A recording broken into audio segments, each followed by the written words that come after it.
Hi guys, I'm back with a little bit of a different subject today. But it looks like we have a little spirit situation going on behind me. Not the kind of spirits I want to talk about. So yeah, we have this ghost girl behind me and I'm a little bit freaked out right now. We're gonna try to get rid of her and then we're gonna talk about the subject of the night, which you guys will be finding out about pretty soon, which kind of coincides with that thing behind me. So, I'm here today to talk about a subject that is near and dear to my heart. Well, a specific area of that subject. And although I talk a lot about wrestling on here, I'm very much into horror as well. So, as a horror fan, I'm pretty sure we all have that one horror movie, even as avid horror fans, that for some reason it scares the shit out of us and we can't sleep, even though we know it's fiction. Some of us are afraid of Freddy Krueger. Some of us are afraid of clowns, like Art the Clown. Some of us are afraid of, I don't know, maybe zombies. I hear a lot of maybe Freddy Krueger. So for me, while I'm drinking my spirits, the subject of today is spirits. Okay. So for me, the one movie that, or two movies that scare the crap out of me, they're based on true events. Fiction doesn't do anything for me. It does, but it doesn't scare me. So today I'm here to talk about the one movie that scares the hell out of me every time I even think of it, and that is the Amityville horror. So some of you may know the true history of the Amityville horror. Some of you may know about just the Lutz. So I'm here today to talk about both. Now, I think if you're hardcore horror fans, you know that there's more to the story than just the Lutz. The Lutz was the family that bought the house in, I believe, 1975 and said it was haunted. So, oh God, spilling my spirits all over me. So, before the Lutz was living there was the DeFeos. It was a large family in that beautiful large house. I think about 4 or 5 children, with Ronald DeFeo, nicknamed Butch, being the oldest. Okay, so there was a movie, actually a prequel to the Amityville horror that I believe came out after, that told the story of the family that lived in there before. Ronald DeFeo, Butch, killed his family in that house. Okay, before the Lutz moved in. He killed them one by one as they were sleeping. And actually, it was strange because no one actually heard the gun go off. Neighbors didn't hear the gun go off. So I'm not sure if he had a silencer on the gun or what, but he did it quietly in the middle of the night, about 3 a.m. in the morning in November of 1975. Okay. And there were like, he had small brothers and sisters. He had a sister that was maybe somewhat close to his age. He didn't discriminate against the age. He killed all of them. I'm sorry, unalived. I don't get in trouble. So he unalived his family in that house. And the thing was, he tried to kind of play victim. He actually, first off, he said it was the mafia. He said the mafia killed his family. That was the first thing he said. He went to the bar immediately after it was done. And he was drinking. And I think he just, started saying his family was in the house unalived. Okay. So,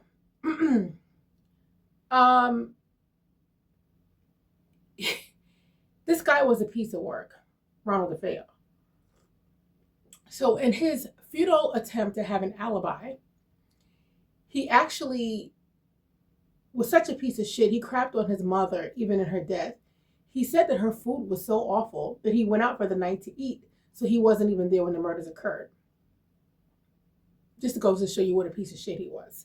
Like how you crap on your mom and talk about her cooking when she's no longer here. Horrible person. Okay. So they eventually took him back to the house or whatever, and They kept him outside, I think, for a little while, and the cops started to unravel that he was probably quite possibly a suspect. During the course of the whole trial and everything, he tried to play the crazy role so he could get insanity, and I guess he wouldn't get a life sentence. He even said, as I told you, that his father was abusive, which I don't know, he could have been. He even said that his family was plotting to kill him, unalive him. Oh my gosh, I hope I don't get in trouble. To unalive him. He even said that his sister unalived his family first, and then he unalived her. He just kept changing the stories. But apparently the jurors knew he was full of shit because he unalived them. He did it. Okay, so this is what happened before the Lutz moved in. You have a family of about 8, all right, unalived in that house. So I would imagine that it would be very an uncomfortable situation for another family coming in to want to buy that house, because I personally wouldn't feel comfortable living in a house where not one person lost their life, but multiple people. That's like the whole Chris Benoit house. Like, who the hell would want to live there, right? So now, just a year later, the Lutz family moves in. Okay, that was a big house. Okay, a beautiful house. They bought that house in 1975 for about 80K, I think 88K, 88,000. Now, maybe for those times, that was normal. So maybe I'm a little bit oblivious when it comes to that. But I'm like, okay, that house was huge. It had like waterfront property, like on the property. I think it was a boathouse. That was kind of cheap to me for a house that big and beautiful. But maybe it's because of what happened in there. But the Lutz bought it. They knew about the history of the house. Immediately, strange things started to happen. Okay, I think the first day they moved in there, something happened with the dog, and they had to go out and rescue the dog. Like the dog was getting strung up by the tree or something. It was strange. Strange occurrences, cold spots, in the house, flies in the house in the winter. Supposedly there was ooze coming down the walls, out the toilet. I mean, this sounds crazy, okay? The thing that creeped me out was that supposedly the little girl, the daughter, was talking to a pig face named Jody. Now, I heard that one of the DeFeo's kids was named Jody, but I don't know how true that is. But I'm like, why would the little girl come back as a pig face? Like, oh, that's kind of weird. So, yeah. And they even got a priest to come in and try to see what he could do. I think he went into what they was going to use as a sewing room. He said they should not sleep in that room. The priest got very ill, I heard. And he heard a voice say, "Get out. Get out." Now, with all due respect to the priest, because I have respect for priests, my mom was, she grew up Catholic. But if something, and I mean, even this goes for the not the DeFeos, the Lutz as well. If I hear a voice in my house telling me to get out, that I know it's not my family members, and it's sounding like very ominous, like that, "Get out," I'm getting my ass out. You don't have to tell me twice. But I get it. This is your house. You don't want to just up and leave after you put money down and you invested in this. This is supposed to be where you are going to spend probably a lot of your lives. So they stayed all of 28 days, okay? And they said that George Lutz, I think that was his name, the father, he became very dark. Like something took over him. The mother said she felt like a warm spirit hugging her. So at this point, I don't know if the spirit that was hugging her was the spirit of, I don't know her name, the Lutz, the wife of the original family that got unalived. I don't know if that was her spirit, and that the spirit that took over him, it couldn't have been Ronald, because Ronald Jr., because Ronald was still alive. Maybe it was the so-called abusive father, but he's not here to defend himself. So I don't want to keep saying he's abusive just because Ronald DeFeo, his son, said he was abusive. But something dark took over the father, George Lutz, and then the mother said she felt like she smelled a woman's perfume. So maybe that was the mother who got unalived. I don't know. But it got to the point where they had to haul ass and go. They left all of their belongings in that house, went to a hotel, and they never came back. That just, when you think about it, it's not a rental. This is your home that you bought. And now you have to give it up and you leave. And they were intending to come back, but I guess they were so freaked out about what happened, they didn't come back. So I'm probably missing some stuff. But a lot of you watched the Amityville horror movie. And then I think, if I'm not mistaken, I could be wrong, I think they came out with the prequel that talked about the DeFeos after the Amityville horror movie. So it was kind of strange. Prequels are like that. They come sometimes after, but it's a prequel, so it really should be coming before. But that really told you, if that's true, that story is true, that the Lutz didn't lie, because that's something else too. If the Lutz didn't lie, and if that story is true, well, the story of the DeFeos is true, that can explain why the house was haunted, because you had 6, 7, 8 people possibly unalived in that place. So that could explain it. Like, before I knew about the DeFeos, because there was a long time where I would watch Amityville Horror, I had no clue about the DeFeos, what happened in there, until like years later. I said, well, why would the house be haunted? Who is it? Who's haunting it? But look what happened. So it all makes sense to me now. Here's the thing. So supposedly the story did I show my Amityville Horror cup?